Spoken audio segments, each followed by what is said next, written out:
মানে হলো নেতা, মাহদি মানে সুপথ প্রাপ্ত, হেদায়েত প্রাপ্ত। হেদায়েত প্রাপ্ত একজন ইমাম, রাষ্ট্রপ্রধান, রাষ্ট্রের পরিচালক, মুসলিমদের নেতা, তাকে বলা হয় ইমাম মাহদি। এটা তার উপাধি, এটা তার মূল নাম না। আমরা কেউই তার মূল নাম অনেকেই জানি না, কিন্তু ইমাম মাহদি বললে অনেকে আমরা চিনি। ইমাম মাহদি হলো সুপথ প্রাপ্ত, হেদায়েত প্রাপ্ত একজন ইমাম। ইমাম দু ধরনের হয়ে থাকে, একটা হলো ইমামাতে সুগরা, যিনি মসজিদের ইমাম হয়ে থাকেন, আর কিছু ইমামাতে কুবরা, যিনি মানুষের নেতৃত্ব দেন, রাষ্ট্রের প্রধান হন, তাকে ইমামাতে কুবরা বলা হয়। আর ইমাম মাহদি মানে এমন ইমাম যিনি সারা পৃথিবীর ইমানদারদেরকে নেতৃত্ব দিবেন, তার অধীনস্থ হয়ে তার নেতৃত্বের অধীনেই থাকবে সারা পৃথিবীর ইমানদারগণ। আল্লাহু আকবার।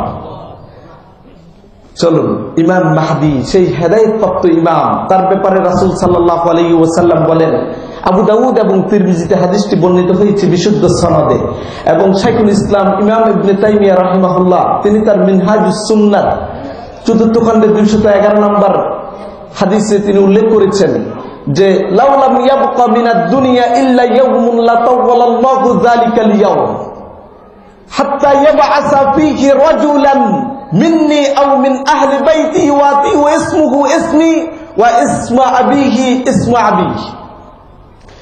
যে এই পৃথিবীর বয়স যদি একদিনও বাকি থাকে, একদিন বাকি আছে পৃথিবীর বয়স আল্লাহর ইলমে, ওই একদিন বাকি থাকলেও লাতাওয়াল্লাহু যালিকাল ইয়াউম, আল্লাহ তাআলা ওই দিনটাকে টেনে লম্বা করে দিবেন। হাত্তা ইয়াবআসা ফীহি রাজুলান, যাতে করে রাসূল সাল্লাল্লাহু আলাইহি সাল্লাম বললেন, আমার বংশধর, আমার এই বংশ থেকে একজন লোকের আবির্ভাব ঘটে। একদিন বাকি থাকলে ওইটাকে টেনে লম্বা করে দিয়ে সেখানে আমার বংশের ওই লোকটাকে আল্লাহ তাআলা প্রেরণ করবেন পৃথিবীতে। এরপরে বললেন ইসমুহু ইসমি, ওই লোকটার নাম হবে আমার নাম। তার মানে মুহাম্মদ সাল্লাল্লাহু আলাইহি ওয়াসাল্লামের নাম মুহাম্মদ, যিনি ইমাম মাহদি হবেন তার নামও হবে মুহাম্মদ। এরপরে বললেন ওয়া ইসমা আবিহি ইসমা আবিহি, তার পিতার নাম হবে আমার পিতার নাম। তাহলে মুহাম্মদ সাল্লাল্লাহু আলাইহি ওয়াসাল্লামের পিতার নাম হলো আব্দুল্লাহ, আর ইমাম মাহদির পিতার নামও হবে আব্দুল্লাহ। তাহলে আমরা বুঝতে পারলাম ইমাম মাহদি হিসেবে যিনি আত্মপ্রকাশ করবে তার নাম হবে মুহাম্মদ ইবনে আব্দুল্লাহ। মুহাম্মদ ইবনে আব্দুল্লাহ ছাড়া অন্য কেউ যদি নিজেকে ইমাম মাহদি বলে দাবি করে, এটা কোশ্চিন কালেও মেনে নেওয়া হবে না। আচ্ছা, নাম জানলাম, তার পিতার নাম জানলাম।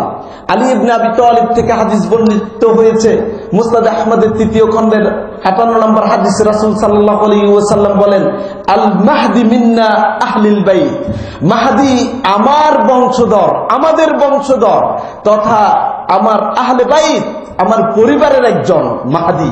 যিনি মাহদি হিসেবে আসবেন তিনি আমার পরিবারের এক সদস্য।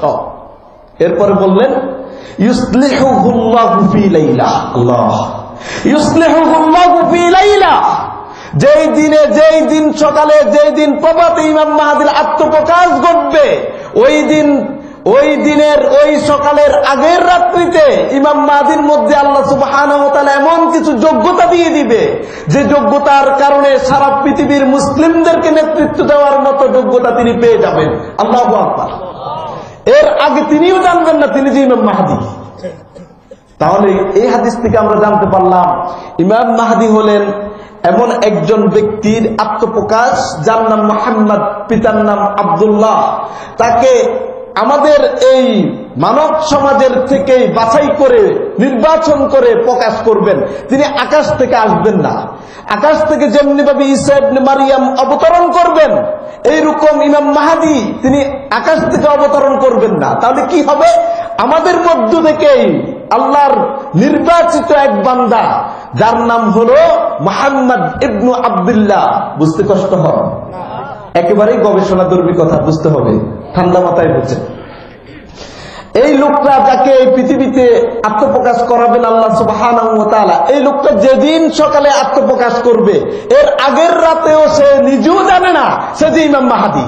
কিন্তু সমাজের একজন ভালো মানুষ, আমানতদার, সত্যবাদী, সকলের কাছে একেবারে স্বনামধন্য একজন ব্যক্তিত্বে সে মানুষের মাঝে সমাজে বসবাস করবেন, ওই লোকটাকে যেই দিনে আত্মপ্রকাশ করাবেন আগের রাত্রিতে আল্লাহ তাআলা এমন কিছু গুণাবলী দিয়ে দিবেন যে গুণাবলীর কারণে সে নেতৃত্বের যোগ্যতা অর্জন করবেন। আল্লাহ। উম্মে সালামা রাদিয়াল্লাহু তাআলা আনহা থেকে বর্ণিত, আবু দাউদে হাদিসটি বর্ণিত হয়েছে, রাসূল সাল্লাল্লাহু আলাইহি ওয়াসাল্লাম বললেন, আল মাহদি মিন্নি, ইমাম মাহদি আমার বংশধর। ইমাম মাহদি আমি মুহাম্মদ ইবনে আব্দুল্লাহর বংশধর। মিন উকরাতি, আমার পরিবারের অংশ। মিন ওয়ালাদি ফাতেমা, এটা যোগ করে নেন আগের কথার সাথে। মিন ওয়ালাদি ফাতেমা, সে ফাতেমার বংশধর। সুবহানাল্লাহ। এতক্ষণ বুঝলাম তিনি হলেন মুহাম্মদ, পিতার নাম আব্দুল্লাহ। এই হাদিস থেকে আমরা জানতে পারলাম তিনি ফাতেমার যে দুই ছেলে হাসান এবং হুসাইন, এই দুইয়ের বংশধরের যে কোনো একজন। সেই ইমাম মাহদিকে চিনবেন কি করে? তার কিছু বৈশিষ্ট্য আছে। রাসূল সাল্লাল্লাহু আলাইহি সাল্লাম বললেন, আজলাল জাবাহ, ইমাম মাহদির কপালটা খুব প্রশস্ত। আমরা বলি না দেখো একেবারে চান্দি কপাল, বলি না? ঠিক রাসূল সাল্লাল্লাহু আলাইহি সাল্লাম বললেন যে ইমাম মাহদিকে চিনবা দেখে তার নাম বললাম, পিতার নাম বললাম, তার বংশের কথা বলে দিলাম, আর তার পরিচয় তাকে দেখে চিনার একটা সূত্র তুমি নিয়ে নাও।